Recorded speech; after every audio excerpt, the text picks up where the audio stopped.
আল্লাহর নবী সাল্লাল্লাহু আলাইহি সাল্লাম তিনি নিজে গরিবী জীবন পছন্দ করেছিলেন, কিন্তু আল্লাহর নবী দুটো জামাইকে নিয়ে একটু অ্যানালাইজ করেন। একজন জামাই হলেন শেরে খোদা হযরত আলী রাদিয়াল্লাহু আনহু, অপরজন হলেন হযরত উসমান গনি রাদিয়াল্লাহু আনহু। আলী হুজুর ধনী না গরিব? এটা আওয়াজ দেন। গরিব। উসমান রাদিয়াল্লাহু আনহু ধনী না গরিব? শুধু ধনী না, অনেক ধনী। আজও 2023 সালে সৌদি আরবে তানার নামে ব্যাংক ব্যালেন্স আছে। কথা কি বুঝতে পেরেছেন? এত সম্পদ আল্লাহ দিয়েছিলেন, মাঝে মাঝে বলতেন আল্লাহ আমি উসমান গনি এত সম্পদের হিসাব দেবো কি করে। যেমন আল্লাহ দিয়েছেন উদার মনে দান করতেন। নবী বলতেন আমার জামাই উসমান এত বেশি দান করেছেন, আল্লাহ পাক তানার নামে আল্লাহ জান্নাতটা রেস্ট্রিক্ট করে দিয়েছে। বলুন না সুবহানাল্লাহ। ধনী লোকের দরকার আছে, অর্থ দরকার আছে, মুসলমানের উন্নতি দরকার আছে, হালাল পন্থায় হোক না কোটিপতি। আমার বাড়ির পাশের মানুষের সঙ্গে সুসম্পর্ক থাকলে হঠাৎ আমার দরকার পড়লে অসুস্থ হয়ে আমি 5,000 টাকা ধার চেয়েও পাবো। আল্লাহর নবী রাহমাতাল লিল আলামিন। এমন গরিব অসহায় মানুষ আসতেন, ইয়া রাসূলুল্লাহ মদিনার মানুষের কাছে গেলে সবাই ফিরিয়ে দিতে পারে, আমার মনের বিশ্বাস আপনি রাহমাতাল লিল আলামিন, আপনি আমাকে ফেরাবেন না। বড় আশা নিয়ে আপনার কাছে এসেছি, হুজুর কিছু সাহায্য করেন। এমন সময় এসেছে অসহায় মানুষটা নবীর কাছে দেওয়ার মতো কিছু নেই। আল্লাহর নবী হেসে বলতেন বাবা আমি রসুল খালি হাতে ফিরিয়ে দেই না, বিশ্বাস করো আমার কাছে কিছু নেই, তবে আমার জামাই উসমান গনির কাছে গিয়ে বলবে আল্লাহ রসুলের কাছে গিয়েছিলাম, নবীর কাছে দেওয়ার মতো কিছু নেই, আপনার কাছে পাঠিয়েছে। বলুন না সুবহানাল্লাহ। তাহলে একটা জামাই ধনী হয়ে আমার নবীর মারফতও তারা সাহায্য সহানুভূতি পেয়েছে না পাইনি? তাহলে আমাদের জাতির ভিতরে সব কি ভিক্ষা করলে ভালো হয় নাকি? এই জাতির ভিতরে হিংসা ঢুকে গেলে, আমরা যদি আমাদের ভাইয়ের উপরে হিংসা করি, আমাদের ভাইকে গর্তে ফেলার চেষ্টা করি, এই জাতি উন্নতি হবে কবে আর ভালোটা বুঝবে কবে?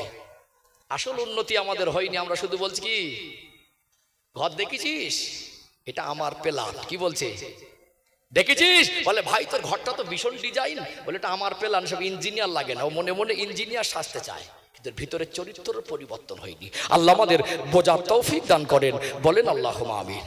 রাগ করছেন নাকি? কথাগুলো বাস্তব না অবাস্তব? অজের অনেক রকম কোয়ালিটি আছে, ভিটামিন অজ আছে, সাপও মরবে না, লাঠিও ভাঙবে না। যদি মনে করি একটা করুণ ঘটনা বলে দেবো না, চোখে পানি আসবে, 2 ঘন্টা কোন দিক থেকে যাবে বুঝতে পারবেন না। কিন্তু সমাজের মানুষের যেখানে রোগ সেই জায়গায় একটু ঔষধ দেওয়া দরকার আছে। একটু তাকবীর দেন, নারী তাকবীর। 3টে হয়েছে, যদি 3 নাম্বার বুঝতে পারেন 4-এ যাব না তো যাব না। জাতিকে ধোকা দেওয়া যাবে না। বিশ্বাস করুন এখন ভীষণ ভয়, এত পরিমাণে পরিশ্রম করি, এত পরিমাণে রাত জায়গা জার্নি হয়, মাঝে মাঝে মনে হবে আমার জায়গা থাকলে একটা সময় সত্যি প্রথম ওয়াজ করে একটু টাকা পেতাম হাতে, একটু ওয়াজ করতাম, ওয়াজ করা শুরু করেছিলাম, খুব আনন্দ হতো। এখন ভয় হয়, যা কিছু নিয়ে যাচ্ছি পকেট ভরে। কোনো দিন আমার মাহফিলে 40,000 টাকা পর্যন্ত পকেটে দেয়, যেটা আমি জীবনে স্বপ্নে দেখিনি। এটা বাড়ি পর্যন্ত নিয়ে যেতে পারি তো আমার, এটা বাড়ি পর্যন্ত নিয়ে যেতে পারি তো আমার। রাস্তায় যদি আল্লাহ ডেকে নেয় ওটা আমার বলে আর গণ্য থাকবে? হাঁকু দেন না। আর যেটা আল্লাহ আমাকে দেয় ওটা সব আমার না। আমার কাছে একটা অসহায় গরিব মানুষ আসে, তাকে ফেরাতে পারবো? হুজুর রাত থেকে 10,000 টাকা নিয়ে যায়, হুজুর কাছে যদি একটা বিমারি মানুষ 10 টাকা চায়, দিলেও মনে মনে গালাগালি দেবে। কি গো, অন্তত তাকে মানানসই হিসেবে দিতে হবে।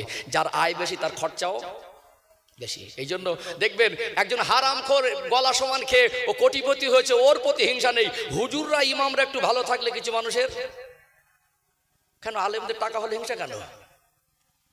দুনিয়ার নেতা মন্ত্রীরা টাকা হয়েছে, ওদের হিংসা হয়নি, আলেমদের টাকা হলে হিংসা। কিছু মুসল্লির বুক ফেটে যায়, ওর কোল যে চিরে যায়, আলেমদের প্রতি হিংসা কেন? ঠিক বলছি না ভুল বলছি? আল্লাহ আমাদের বোঝার তৌফিক দান করেন, বলেন আল্লাহুম্মা আমিন। রাগ করছেন নাকি? বললে দোয়া করে দেবো, অসুবিধা নেই। আমি কষ্ট দেবো মানুষ না, বললেই দোয়া করে দেবো। যাই হোক, চলুন একটু আগে বাড়ি। ঔষধটা বলে দে একটু, সাথে একটু দিলে নবী জীবন আদর্শের একটা ছোট্ট পয়েন্ট তুলে ধরি, বাকি 2টো পয়েন্ট ইনশাআল্লাহ বলবো ইনশাআল্লাহ। ও ভাইজানেরা, সোনার মানিক যুবকেরা, আব্বারা মায়েরা, আল্লাহ দয়াময় আমাকে আপনাকে দুনিয়ায় পাঠিয়েছেন মন মর্জি চলার জন্য নয়। কোনটা হারাম কোনটা হালাল, কোনটা নেকির কাজ কোনটা গুনার কাজ, কোনটা করা দরকার কোনটা ছাড়া দরকার আমরা সকলে কম বেশি জানি কি জানি না। মানার মতো মানসিকতা তৈরি করুন। আপনার কবরে আপনার ছেলে যাবে না, আপনার বিবি যাবে না, আপনার বন্ধু যাবে না।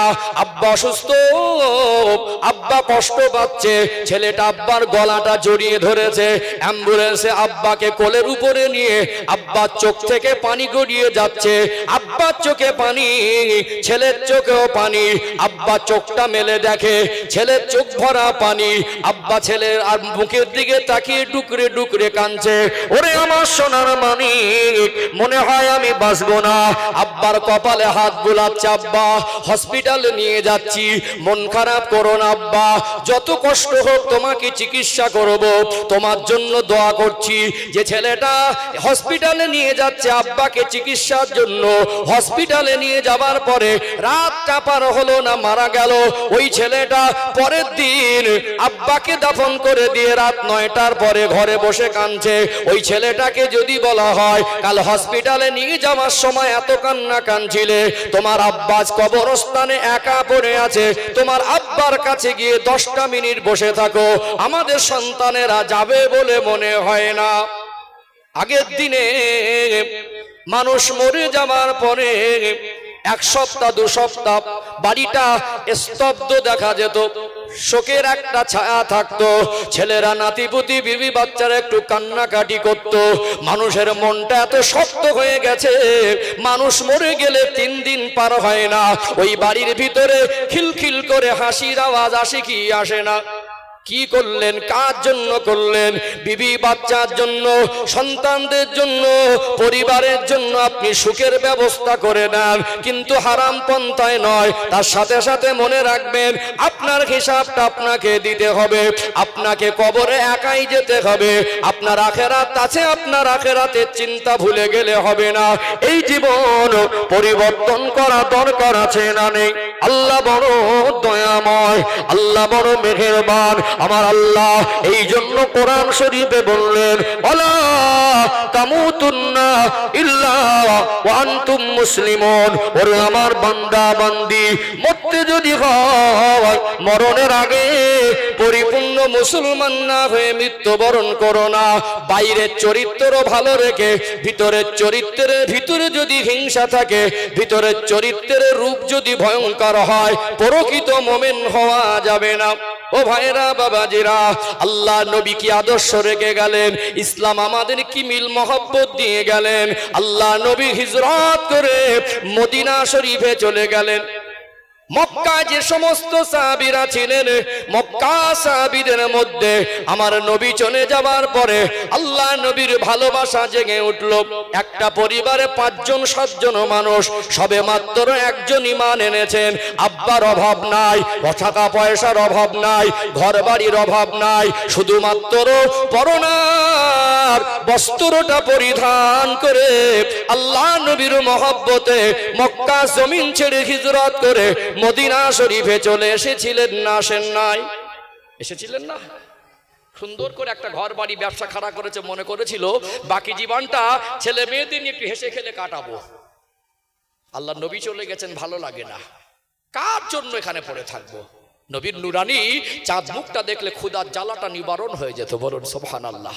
দুঃখ কষ্ট বেদনা যুক্ত মন নিয়ে আল্লাহর নবীর সঙ্গে কথা বললে মনের কষ্টটাও নিবারণ হয়ে যেত। বলুন না সুবহানাল্লাহ। কিছুই ভালো লাগে না, সাজানো ঘর বাড়ি সব ফেলে রেখে পরনার বস্ত্রটা পরে চুরি করে পালাতে হচ্ছে। রাস্তায় গার্ড দিচ্ছে যেতে, কাফেররা বাধা দিচ্ছে যেতে দেব না, চুরি করে পালালেন। আর এদের রেখে যাওয়া ঘর বাড়ি সম্পদটা কাফেররা লুট করে আনন্দ করছে। এদের ত্যাগটা ছিল কার জন্য? আল্লাহর আর রাসূলের জন্য। ও ভাইজানেরা, সোনা মানিক যুবকেরা, আপনারা মেয়েরা, কিছু কিছু সাহাবী সবে মাত্র বিবাহ করেছেন, কয়েক মাস বিবাহে পরপর স্ত্রীর সঙ্গে এত মহব্বতের বন্ধন, সুন্দরী বিবি ছেড়ে চলে গেলেন, সোনার মানিক ফুটফুটে বাচ্চা রেখে চলে গেলেন, ঘর বাড়ি রেখে চলে গেলেন। আল্লাহ নবী মদিনা শরীফে মসজিদে নববী শরীফ নির্মাণের পরে আল্লাহ নবী হুজুর আমার অসহায় অনাথ সাহাবীদের জন্য আসহাবে সুফফা নির্মাণ করেছিলেন। নবী আমার সাহাবাদের নিয়ে সান্ত্বনা দিতেন, একের পর এক, আজ 2 জন, কাল 5 জন, পরের দিন 2 জন, পরের দিন 1 জন করে প্রতিনিয়ত মক্কা জমিন থেকে সাহাবায়ে কেরামেরা চলে আসেন। আল্লাহ নবী দেখেন এদের একটা সাজানো সংসার, সব কিছু ত্যাগ করে আল্লাহ নবীর কাছে চলে আসেন। চেহারায় ধুলাবালি, কাপড়টা খুব ভালো না, নবীর কাছে সে ডুকরে কেঁদে ফেলেন। ও বাবা সাহাবী, কিসের জন্য চলে চলে এসেছো। ইয়া রাসূলুল্লাহ, ইয়া হাবিবাল্লাহ, ঘর বাড়ি ভালো লাগে না, বিবি বাচ্চা ভালো লাগে না, শুধুমাত্র আপনার পূর্ণিমার চাঁদের মতো চমকানো চেহারাটা দেখার জন্য কলিজাটা ফেটে যাচ্ছে। আল্লাহ নবী এদেরকে এক জায়গায় করে সান্ত্বনা দিচ্ছেন। কোথায় যাবেন? সব তো ছেড়ে চলে এসেছেন। আমার আল্লাহর কোরআনের আয়াত নাজিল হয়ে গেল, ইন্নামাল মুসলিমুনা ইখওয়া, নিশ্চয়ই একজন মুসলমান আর একজন মুসলমানের ভাই। আল্লাহ বলছেন নিশ্চয়ই মুমিন পরস্পরে ভাই ভাই। এই আয়াত নাজিল হওয়ার পরে গোটা মসজিদে নববী শরীফে খুশির জোয়ার উঠে গেল। মদিনাবাসীদের ত্যাগ বড় একটু উপলব্ধি করুন। মদিনার সাহাবীরা বলছেন হুজুর, ওরা তো আমাদের ভাই ভাই, এরা আমাদের মায়ের পেটের ভাই নয়, এদেরকে আমরা জানি না, চিনি না, এদের সঙ্গে সম্পর্ক হয়েছে শুধুমাত্র আল্লাহ রসুলের সম্পর্কের সূত্রে, কলেমার ভাই, ঈমানি সম্পর্কের ভাই। ওরা বিবি বাচ্চা ঘর বাড়ি ছেড়ে এসেছে। আল্লাহ যখন আমাদের ভাই হিসাবে সম্পর্ক করে দিয়েছেন, মদিনাবাসী এত উদার মনের মানুষ ঘরের কামরাগুলো ভাগাভাগি করে নিচ্ছে। ইয়া রাসূলুল্লাহ, ইয়া হাবিবাল্লাহ, আমার ঘরের একটা রুম আমি আমার একটা মক্কা থেকে আগত মুহাজির ভাইয়ের জন্য ছেড়ে দেব। কোন সাহাবী বলছেন আমার খেজুরের বাগান আছে, আমার একজন মুহাজির ভাইয়ের জন্য আমি খেজুরের বাগানটা অর্ধেকটা দিয়ে দেব। কি ত্যাগ বলে! আল্লাহ নবী দেখলেন কি ভাগাভাগি করে নিচ্ছে। নবী এমনি বলেননি আসহাবিকান নুজুম বিআইয়িহিম ইক্তাদাইতুম ইক্তাদাইতুম, আমার এক একটা সাহাবা হলো নক্ষত্রের সমতুল্য। কোন একজন সাহাবার জীবন আদর্শ যদি ফলো করো হেদায়েত পেয়ে যাবে। বলেন না সুবহানাল্লাহ। কি ত্যাগ বলে! মায়ের পেটের ভাই, ঘরটা ভাগাভাগি করে নিলেন, খেজুরের বাগানটাও ভাগাভাগি করে নিলেন। একে ভাই ভাই সম্পর্ক। এই জন্য মদিনা সাহাবীদের আনসার সাহাবী বলা হয়। আনসার অর্থ হলো সাহায্যকারী। আর মক্কা সাহাবীদের যারা হিজরত করে গিয়েছিলেন ওদেরকে মুহাজির সাহাবী বলা হয়। এদের অর্থ হলো হিজরতকারী। কথা কি বুঝতে পেরেছেন? তাদের মায়ের পেটের ভাই ছিল না, আজ মায়ের পেটের ভাই তার জন্য রাস্তা আটকে দিচ্ছে। দিচ্ছে না, দেয় না।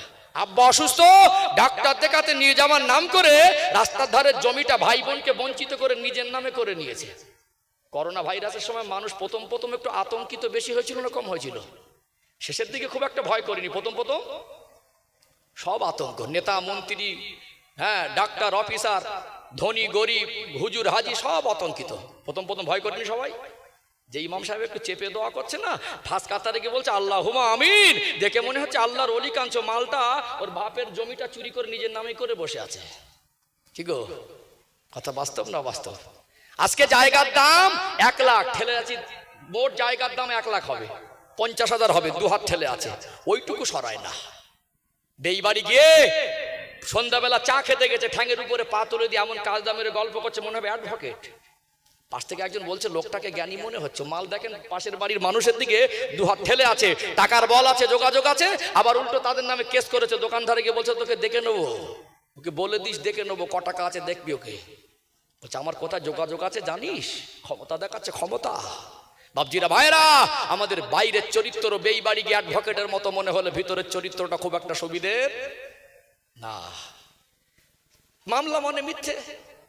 পাশের বাড়ির ভাইপোর বউ মানে ভাইপো বউ, বুঝতে পেরেছেন? বৌমা হয়, 60 বছর প্লাস বয়স, হাজি সাহেবের এত হাই সুগার, চোখে দেখতে পায় না, শরীরটা জর্জরিত হয়ে আছে। তার নামে কেস দিয়েছে, ধর্ষণের কেস। জজের সামনে মুসলমানের ঘরের বৌমা মিথ্যা কেস দিয়ে দিল, স্যার আমার 4 শ্বশুর হাজি সাহেব আমাকে ধর্ষণ করেছে। আমরা বলছি আমরা উন্নতি হয়েছি, বুঝতে পারেননি? আল্লাহ আমাদের বোঝার তৌফিক দান করেন। বলেন আল্লাহ। কষ্ট লাগে কি জানেন? জাতি কি পেল? এমন অজাচে না, মন ভরে যাবে। কিন্তু মানুষের বিবেককে কবে জাগ্রত করব? মানুষকে কবে একটু সচেতন করবে? এটুকু আমার দায়িত্ব। বিশ্বাস করুন, ভালো করার ক্ষমতা আল্লাহ আমার হাতে দেয়নি। একদল মানুষ বলে ওয়াজ দিয়ে লাভ নেই, মাথা মোটাকে বলে দেবেন মানুষের জীবন পরিবর্তন করার ঠিকাদার বক্তার জলসা কমিটি না। ঠিক বললাম না ভুল বললাম? নবী নূহ আলাইহিস সালাম 950 বছর দিনের খেদমত করেছিলেন। কত বছর? 100 বছর বাঁচলে মনে হয় অনেক। কি বাবাজি? হ্যাঁ, 100 বছর বাঁচলে মনে হয় 950 বছর দিনের দাওয়াত দিয়েছেন। মুসলমানের সংখ্যা শুনলে না চোখ কপাল উঠে যাবে, 40 অথবা 80 জন। কজন কথা বলেন? 40 অথবা 80 জন। 4টে ছেলে সন্তান আল্লাহ তাআলা দিয়েছিলেন, হাম শাম ইয়াফিস কেনান। 3টে হলো, একটা কেনানটা হলো না। তাহলে আল্লাহ যদি নবীর হাতেও যদি মানুষের পরিবর্তন করার দায়িত্ব দিত, তারা সন্তানটাকে পরিবর্তন করে দিত। কথা ঠিক না বেঠিক? আপনি ভালো হবেন না, আমি আপনাকে ভালো করে দেবো। আমার বাপের 14 পুরুষের ক্ষমতা আছে। হুজুররা তো বলে বলে বুড়ো হয়ে একদল হুজুর কবরে চলে গেছে, তাদের ছেলেরা ফের বলছে, তাদের পোতারা ফের বলছে, নামাজ যদি সে না পড়ে তাকে নামাজ পড়াবে। কোন হুজুর কি কারো নামাজ পড়তে মানা করেছে নাকি?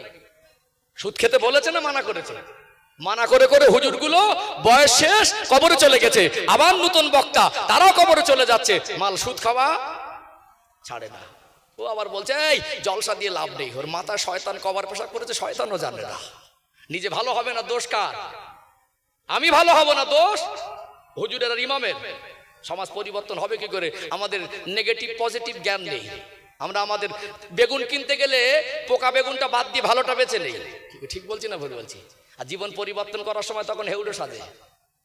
হ্যাঁ, জীবন পরিবর্তনের সময় যখন নামাজ পড়ার কথা তখন কানে যায় না। কারো গীবত করবেন, কানের ভোল্টেজ টাওয়ার সব বেড়ে যাবে। ওরে সর্বনাশ, কচি আর একবার বলতো, মানে সব শুনেছে, বুঝতে পেরেছে, মানে গীবতটা আর একবার শুনবে। কচি আর একবার বলতো, ভালো কথা বলেন, কানে যাবে না, তখন কানের পক্ষঘাত হয়। আর বলছে জলসা দিয়ে লাভ নেই। জলসা দেওয়ার দরকার আছে না নেই? একটু হ্যাঁ দেন না। সচেতন করার দায়িত্ব আলেমদের। যতদিন আলেমদের সঙ্গে সাধারণ মানুষের সুসম্পর্ক থাকবে, মানুষের জীবনের কালচার আদর্শের উন্নতি হবে, ইসলামিক আদর্শ মানুষের ভিতরে থাকবে। সাধারণ মানুষ আর আলেমদের সঙ্গে যত দূরত্ব বেশি তৈরি হবে, তত মানুষের গাড়ি বাড়ির উন্নতি হবে, তাদের আমল জিন্দেগির উন্নতি হবে না। লিখে রেখে দেন। একটু মেডিসিন দিলাম, দরকার আছে না নেই? তারা মায়ের পেটের ভাই নয়, আল্লাহ এবং রসুলের ভালোবাসায় ত্যাগ করে এসেছিলেন, তাদের ঘর বাড়ি সব ভাগাভাগি করে নিলেন। আর আমরা আমাদের ভাই ভাইয়ের উপরে জায়গা মারামারি করে, মাথায় লাঠি মেরে কেস দিয়ে, জায়গার দাম 50 হবে না, দুজনে 2 লাখ টাকা গিয়েছে, তারপরে দমে না বলে দেখে ছাড়বো। কথা কি বুঝতে পারছেন? আল্লাহ আমাদের বোঝার তৌফিক দান করেন, বলেন আল্লাহুম্মা আমিন। কটা বলেছি? 3টে হয়েছে, আর 2টো বলি নাকি? আর 2টো বলি ইনশাআল্লাহ। ও ভাইজানেরা, সোনার মানিক যুবকেরা, আব্বারা মায়েরা, আবারও মনে করিয়ে দেই, নামাজ পড়ে, রোজা রেখে, হজ করে, যাকাত দিয়ে, কুরবানি দিয়ে, যতই ভালো মন্দ জামা কাপড় পরেন, যত সুন্দর করে ঘর করেন, ভিতরে যদি হিংসায় ভরা থাকে, ভিতরের চরিত্রের রূপ যদি ভয়ঙ্কর হয়, ভিতরের চরিত্রটাকে যদি পবিত্র করতে না পারি, মানুষের কাছে ভালো সেজে থাকা যাবে, আল্লাহর কাছে ভালো হওয়া যাবে না। আল্লাহ বড় দয়াময়, এই জন্য আল্লাহ বললেন ওয়ালা তামুতুন্না ইল্লা ওয়া আনতুম মুসলিমুন। ওরে আমার বান্দা বান্দি, মরতে যদি হয় মরণের আগে পরিপূর্ণ মুসলমান না হয়ে মৃত্যুবরণ করো না। ও ভাইরা, বাবাজিরা, কিছু মানুষ আছে দেখবেন, এদের বদ অভ্যাস হলো আপনার সামনে এরা আপনার প্রশংসা করবে, আর আপনার পিছনে গিয়ে এরা আপনার বদনাম করবে। আছে না নেই? সমাজে কি উন্নতি হয়েছে, কিছু কিছু মসজিদে টাইলস বসানো হলো, দেয়ালেও টাইলস বসানো হলো, ছাদ হলো, রং হলো, ভিতরে এসি লাগানো হলো। ওই গ্রামের মুসল্লিয়ার কমিটি এত মারাত্মক ডেঞ্জার হয়ে গেছে, যত ভালো আলেম এনে দেবেন 6 মাস ওদের গ্রামে স্থায়ী হয় না। বোঝা যায়নি? আমি রবিউল ইসলামের চালচলন, আমার আখলাক, আমার লেবাস পোশাক, আমার ওটা বসা, আমার চরিত্র, আমার কথাবার্তা আলেমের মতো যদি না হয়, আমার থেকে সরে যান, কোনো আপত্তি নেই। যিনি আলেম তাকে সম্মান করতে হবে। আমি রবিউল ইসলাম, আমার যদি কথাবার্তা নেগেটিভ মনে হয়, আমার থেকে সরে যান। ধান চাষ করলে শীষে সব ধান থাকে না, 2-4টে চিটে থাকে কি থাকে না? প্রত্যেকটা স্তরে মানুষের মধ্যে কিছু ভালো মন্দ আছে না নেই? আছে না? মনে রাখবেন, আমি রবিউল ইসলাম আজকে যদি শরিয়াতের কোনো হারাম জিনিস কাজ হালাল বলি, অথবা হালালকে হারাম বলি, কালকে সকাল 8টার মধ্যে গোটা বাংলায় আমার বিরুদ্ধে হাজার হাজার আলেম দাঁড়াবে কি দাঁড়াবে না?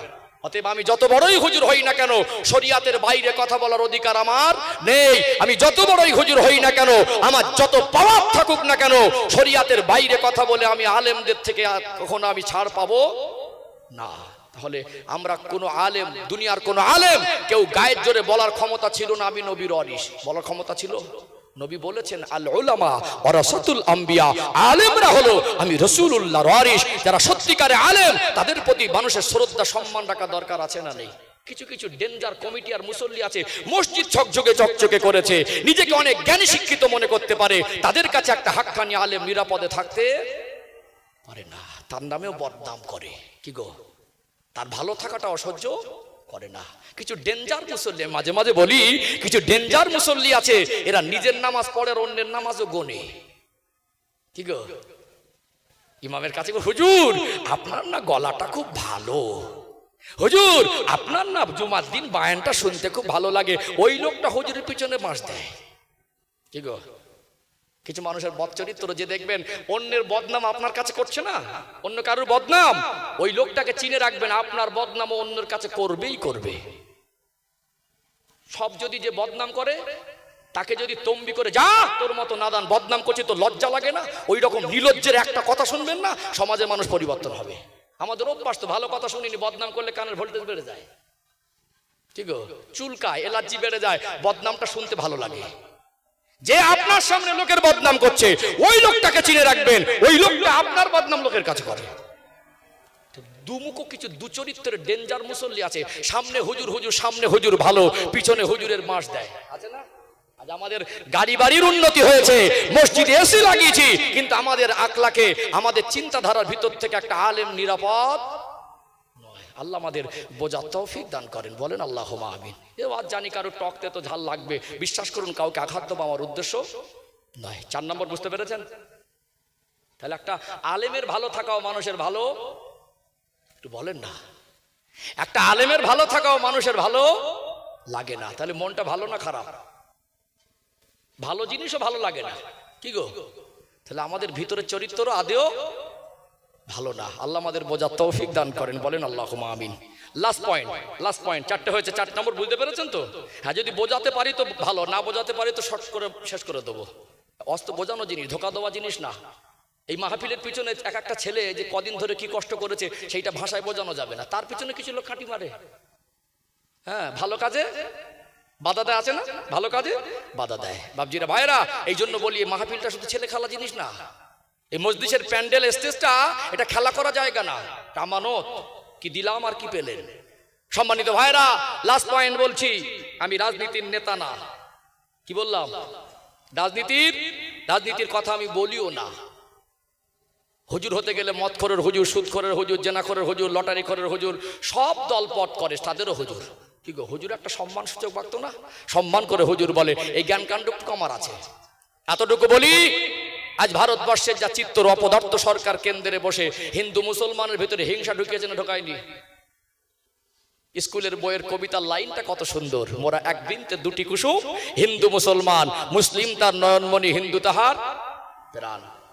এত মিল মহব্বত ছিল, হিন্দু মুসলমান এক কাপে চা খেয়েছে। বাচ্চা অসুস্থ, রক্ত আনতে গেছে ব্লাড ব্যাংক থেকে, হিন্দু দলিতের আদিবাসীর কাওরান না মুচির একবারও প্রশ্ন তোলে না। তোলে? ডক্টরের কাছে যায় হিন্দু ভাই, মুসলমান ডাক্তার বলে ঘৃণা করে না। মুসলমান ভাই হিন্দু ডক্টরের কাছে যায়, হিন্দু বলে কোনোদিন ঘৃণা করে না। অপদার্থ সরকার কেন্দ্রে বসে সাধারণ নিরীহ একদম সাদা মাটা মনের মানুষ এদের মগজে ঢুকিয়ে দিল, তোরা হিন্দুরা মুসলমান, এটা মন্দির ওটা মসজিদ। কখনো মণিপুরের চিত্র, কখনো ইউপির চিত্র, কখনো আসামের চিত্র। সাম্প্রদায়িক যে দাঙ্গাবাদে এর মূল উৎপত্তি স্থল হলো জাতি হিংসা। কথা ঠিক না বেঠিক? ঘরে যদি হিংসা ঢোকে ঘরে অশান্তি হবে, দেশে হিংসা ঢুকে গেলে দেশে অশান্তি হবে, মসজিদ কমিটির ভিতরে হিংসা ঢুকে গেলে ইমাম অস্থায়ী হবে না। হিংসার থেকে এই জীবন পবিত্র যতক্ষণ না করতে পারবো, দুনিয়ায় ক্ষতি হবে, আখিরাতেরও ক্ষতি হবে। এই জীবনে যতই অভিনয় করে মানুষের কাছে ভালো আর নেক সেজে থাকি, আল্লাহকে সন্তুষ্ট করা যাবে না। আল্লাহ আমাদের বোঝার তৌফিক দান করেন, বলেন আল্লাহুম্মা আমিন। 5 নম্বর বুঝতে পেরেছেন? আমি যেহেতু মিথ্যার এইরকম 5টা পয়েন্ট তুলে ধরবো, হিংসা যেরকম 5টা ধরেছি, মিথ্যার না দোয়া করে দেবো? খোলা খুলে বলেন।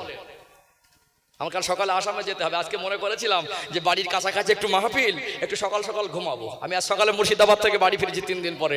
একটু আমি দুপুরে ঘুমিয়েছি কম আজকে, জানি একটু রাত দিনের ঘুমে অভ্যাস তো, রাতে ঘুম আসে না, সকাল সকাল ঘুমাবো বলে দুপুরে ঘুমিয়েছি কম। ইচ্ছা, আমার ইচ্ছা তো হবে না, আল্লাহ যেটা মঞ্জুর করেন, আল্লাহ যেটা মঞ্জুর করেন সেটা। কালকে আমাকে সকাল 6টার মধ্যে বেরিয়ে যেতে হবে কলকাতায় এয়ারপোর্টে, আমার 8টার সময় ঢুকতে হবে।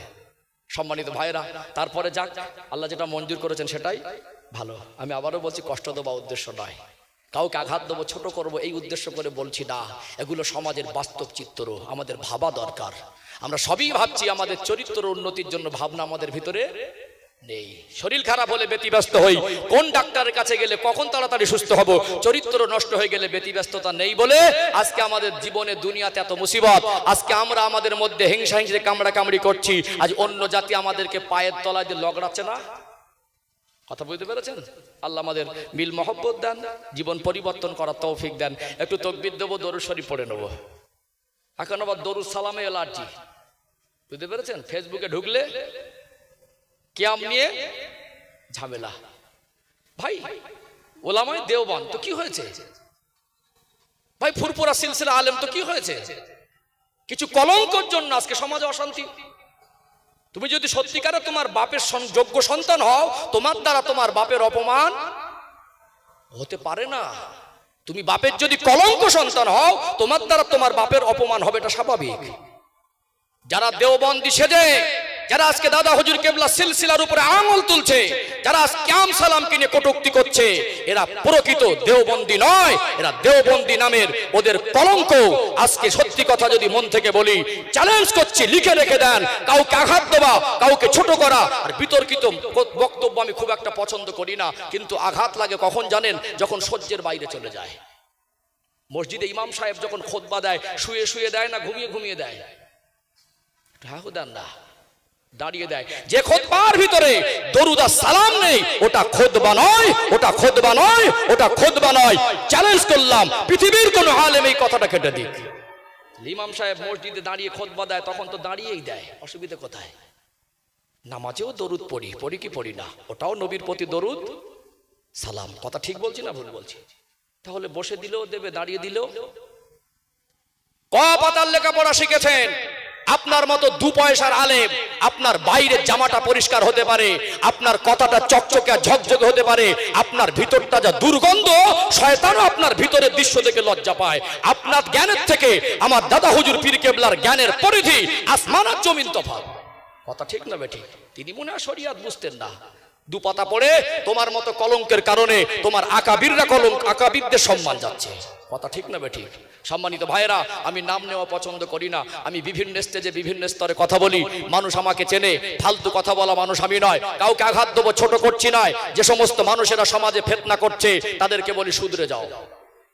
প্রত্যেকটা মানুষ যারা এখান থেকে বড় আশা আবেগ নিয়ে লক্ষ লক্ষ টাকা খরচ করে, মাথার ঘাম পায়ে ফেলার টাকা খরচা করে আল্লাহর কাবার মেহমান হয়, আমার রাসূলুল্লাহর দরবারে যায়, গোটা পৃথিবীর মানুষ, পৃথিবীর বিভিন্ন রাষ্ট্র থেকে, প্রত্যেকটা কোনায় কোনা থেকে হাজার হাজার কিলোমিটার পাড়ি দিয়ে রক্ত ঘমানো পয়সা খরচ করে আল্লাহর নবীর মাজার মুকাদ্দাসে যায়। এইটুকু কলিজা ভরে নবীকে সালাম দেন, আসসালাতু আসসালামু আলাইকা ইয়া রাসূলুল্লাহ, আসসালাতু আসসালামু আলাইকা হাবিবাল্লাহ, আসসালাতু আসসালামু আলাইকা ইয়া খায়রে খালকিল্লাহ, আসসালাতু আসসালামু আলাইকা ইয়া শাফিআল মুজনাবিন, আসসালাতু আসসালামু আলাইকা রাহমাতাল লিল আলামিন। ওখানে হাজী সাহেব বসবে আর ঘুমাবে তো দূরের কথা, বেশিক্ষণ দাঁড়াতে দেয় না। তুমি যদি বলো দাঁড়িয়ে সালাম পড়াটা হারাম, আমি তোমাকে বলবো তুমি লিখে দিতে পারবে পৃথিবীর যত মানুষ আল্লাহ রসুলের দরবারের মেহমান হচ্ছে, ওখানে কেউ বসেও সালাম দেয় না, শুয়েও সালাম দেয় না, রসুলের মাজার মুকাদ্দাসের কাছ থেকে দাঁড়িয়ে সালাম দিতে দিতে চলে যায়। তাহলে গোটা বিশ্বে যারা হজ করতে রসুলুল্লাহর দরবারে যাচ্ছে, এরা সব হারাম কাজ করে আসছে। সাধারণ মানুষকে ধোঁকা বানাতে দিতে পারবেন, আলেমদের ধোঁকা দিতে পারবেন না। মরণের ভয় করুন, শুধরে যান, ফিতনা করবেন না। আপনি আলেম মানুষ, আপনার ঐতিহ্য আছে, সম্মান আছে। আমি আলেম, আপনাকে কেউ ছোট করলে আমারও মনে কষ্ট হবে। আপনার সঙ্গে আমার আকীদার পার্থক্য থাকতে পারে, আপনার সঙ্গে আমার মতদর্শের পার্থক্য, নীতির পার্থক্য থাকতে পারে, আপনার সঙ্গে আমার শত্রুতা থাকতে পারে না। আবারও বলছি, বাপের যদি কলঙ্ক সন্তান হয়, ওই কলঙ্ক সন্তানের দ্বারা বাপের অপমান হয়, বাপের যোগ্য সন্তানের দ্বারা বাপের অপমান হয় না। কলঙ্কিত হতে যাবেন না, আপনার আকাবিরদের সম্মান নষ্ট হবে। আপনার দ্বারা আপনার একটা টোটাল ওলামা সম্প্রদায় আপনার কারণে কলঙ্কিত হবে। সাধারণ মানুষ তো বুঝবে না, আমি নয় বুঝবো ওই লোকটা খারাপ, আসলে দল খারাপ নয়। কিন্তু বেশি বাড়াবাড়ি ভালো না, বেশি বাড়াবাড়ি ভালো না। 2 দিন 4 দিন বলবেন, 8 দিন 10 দিন বলবেন, চুপ করে মুখ বুজে বসে থাকবো, একদল মানুষ বলবে মনে হয় ওইটাই ঠিক বলছে। ঠিক গো, হাঁকুদান না। যখন বলতে বলতে বলতে বলতে লিমিট ক্রস করবেন, 1-2 দিন বললেন হয়তো বললাম যাক ছেড়ে দেই, 3 দিন বললেন যাক ছেড়ে দেই, আপনি যখন বলতে বলতে বলতেই থাকবেন তখন মনে করবো একদল মানুষ মনে করে মনে হয় কিছু বোঝে না, ওরাই সব বোঝে। তখন প্রতিবাদ করাটার একটা জায়গা তৈরি হয়ে যায়। ক টাকার লেখাপড়া শিখেছেন আপনি যদি মাদ্রাসায় পড়েন? দাদা হুজুর কেবলা সিলসিলার মধ্যে এত আলেম আছে, এরাও মাদ্রাসায় পড়েছে। আপনি যে বুখারী শরীফ পড়েছেন, এরাও বুখারী শরীফ পড়েছেন। আপনি যে ৭৬ হাদিস পড়েছেন, এরাও ৭৬ হাদিস পড়েছে। আপনি একা বোঝেন না, বেশি বুঝ ভালো না। সম্মানিত ভাইরা, এই দুনিয়া শান্তি শান্তি শান্তি করে মানুষ পেরেশান হয়ে যাচ্ছে, আর একদল জাতির কলঙ্ক, এরা সমাজে অশান্তি বাঁধানোর চেষ্টা করছে না। কথা ঠিক না বেঠিক? আল্লাহর মার হলে না পুঁতে যাবেন, উঠতে পারবেন না। বেশি লাপানো হাঁকুদান না, বেশি লাপানো ভালো না। জ্ঞানী মানুষ যারা, তারা হিসাব করে কথা বলে।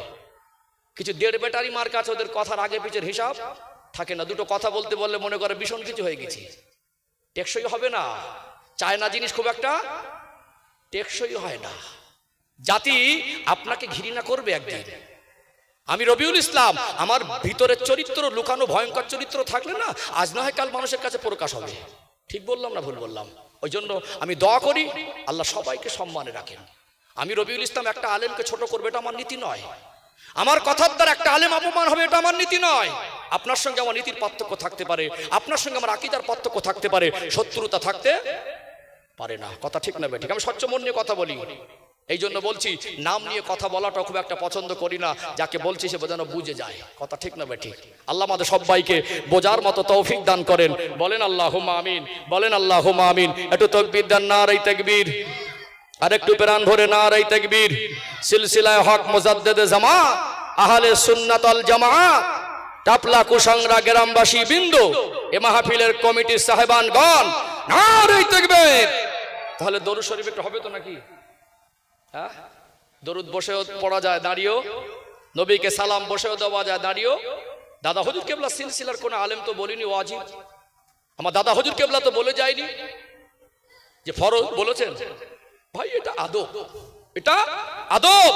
আমরা দাদা হুজুর কেবলা সিলসিলার মতদর্শের মানুষ এই নীতিটুকু বিক্রি করে খাই না। কথা ঠিক না বেঠিক? দুমুখ হব না, মরে যাব, নীতি বিক্রি করব না। খাওয়া না হয় ঘরে বসে থাকবো, নীতি বিক্রি করব না। ভাই এই স্টেজে যদি জুতো তুলি হারাম হবে না? কি হবে না? কি হবে না? হারাম হবে না, আদবের খেলাফ হবে। কি হবে? জুতোটাতে পরে এসেছে, আমাদের যা পরিবেশ নোংরা থাকতে পারে, নোংরা মাখা জুতোটা স্টেজে না তোলাটাই দরকার। অনেক জায়গায় গিয়ে দেখি স্টেজে জুতো উঠে বসে আছে সবাই, গিয়ে তুলে সাইডে খুলে দিয়ে ওয়াজ করি। তারাও মুক্তি। কথা কি বুঝতে পাচ্ছেন? আমার কথা কি বুঝতে পাচ্ছেন? দাদা হুজুর কেবলা সিলসিলার ভিতরে আল্লাহ তাদেরকে এমন এলেম দিয়েছেন, আল্লাহ তাদেরকে এমন জীবন দান করেছেন, তারা মানুষকে আদবের শিক্ষা দিয়েছেন। কথা ঠিক না বেঠিক? আল্লাহ ওয়ালাদের দরবারের মূল শিক্ষা হলো আদব। বেয়াদব বেনসিব, বাদব বানসিব। আমাদের শিক্ষকরা বলতেন বেয়াদব বেনসিব। বেয়াদবের নসিব উড়ে যায়, আদব যে করে আল্লাহ তার নসিবকে খুলে দেয়। বলুন সুবহানাল্লাহ। একটু তাকবীর দেন না, নারে তাকবীর। আমাদের ফারুক ইসলাম আব্বার নামে, আব্বা আম্মার নামে মসজিদের নামে জমি দান করেছে। আচ্ছা, মসজিদের সামনে ঈদগাহ ও জানাজার জন্য মাঠ করা হবে। আলহামদুলিল্লাহ। দেখেন আমি যে কথা বলছিলাম, তার আল্লাহ অর্থ সম্পদ দিয়েছিল বলে সেই টাকা দিয়ে জমি কিনেছে, অথবা তার বাপের পৈতৃক সম্পত্তি ছিল বলে সেটা সে দিয়েছে। না থাকলে দেবে কোথা থেকে? আমার আলোচনার হাতে কলমে বুঝতে পাচ্ছেন? তাহলে আমার গ্রামে একটা ধনী মানুষ থাকলে একটা দিন মানুষ খারাপ বলবে, কাল ওই দিনটা ওই লোকটা জমিটা হয়তো দিনের কাজেই লাগবে। একটা দিন মানুষ ওকে হিংসা করবে, একদিন হয়তো ওই লোকটা মরণের আগে 50,000 টাকাটাই মসজিদেই দিয়ে যাবে। এরকম রিপোর্ট ভরি ভরি আছে না? ওই জন্য আমরা টাকা দেখে হিংসা, সম্পদ দেখে হিংসা করব না। খাস করে তানার জন্য আমি প্রাণ ভরে দোয়া করি। তিনি উত্তম একটা ভালো কাজ করেছেন, আল্লাহ তানাকে ভালোবেসে এই কাজটা করার তৌফিক দিয়েছেন। তিনি জমি কবরে নিয়ে যেতে পারবেন না। রাজা মরে গেলে রাজার জন্য কবরস্থানে 3.5 হাত মাটিটা বরাদ্দ, মন্ত্রী মরে গেলে তার জন্য 3.5 হাত মাটিটা বরাদ্দ। আর রাজার কবরের ধারে গিয়ে যদি একটা ফকিরকে কবর দেওয়া হয় তার জন্য 3.5 হাত। রাজারও 3.5 হাত, ফকিরেরও 3.5 হাত, মন্ত্রীরও 3.5 হাত, আর ভ্যান চালকেরও। জমি কার 500 বছর আগে কার হাতে ছিল বলতে পারবো না, মরে যাব। 500 বছর যদি আল্লাহ কিয়ামত না দেয়, কার কাছে যাব বলতে? ওই লোকটা বড় সৌভাগ্যবান যার অর্থ সম্পদ দিয়ে আল্লাহর ঘর হয়, নবীর মাদ্রাসা হয়, ইসলামের কাজ হয়, অসহায় মানুষদের উপকার হয়, এতিমের মুখে হাসি ফোটে। আল্লাহ নিশ্চয়ই তাদের দুনিয়া আখিরাতে কল্যাণ দেবে। আল্লাহর কাছে প্রাণ ভরে দোয়া করি, আল্লাহ তার জিন্দেগির গুনাহ মাফ করেন, আল্লাহ তানাকে দুনিয়া আখিরাতের কল্যাণ দান করেন, আল্লাহ ওসিলা করে তানার মায় মুরব্বিদেরও জান্নাত নসিব করেন। হাসরের ময়দানে এই জায়গা তানার সুপারিশি করে যেন আল্লাহ জান্নাত পর্যন্ত পৌঁছে দেন। বলেন আল্লাহুম্মা আমিন।